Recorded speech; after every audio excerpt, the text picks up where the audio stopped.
नमस्कार। विवेक जी, आप स्वयं ज्योतिष के क्षेत्र में हैं। क्या आप पहले से ही जानते थे कि आप ज्योतिषी बनने वाले हैं? देखिए, नहीं, ऐसा नहीं है कि हम पहले से जानते थे।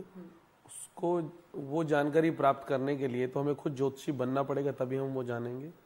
जैसे सभी लोग स्कूल कॉलेज में जाके अपनी पढ़ाई करते हैं, उसे ज्ञान नहीं होता कि वो बड़ा होकर क्या बनने वाला है।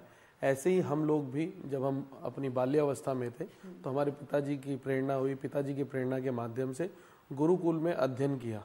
तो गुरुकुल का उस समय जानकारी ही नहीं थी कि गुरुकुल नाम की चीज़ क्या होती है, क्योंकि हमें ये नहीं पता था कि गुरुकुल में क्या सिखाया जाता है क्या नहीं। क्योंकि हमारे समाज में जो हमारी सभ्यता दिन पे दिन पश्चिमी सभ्यता की तरफ डे बाय डे मुड़ती जा रही है, तो गुरुकुल का संबंध या गुरुकुल किस विषय में होता है ये हम लोगों को विशेष रूप से जानकारी रहती नहीं है। ऐसे ही हमें भी नहीं थी, पर जब उस गुरुकुल में गुरु के पास गए, गुरु शिष्य परंपरा में हमने पठन पाठन किया, यजुर्वेद का पाठ किया, तो अध्ययन किया।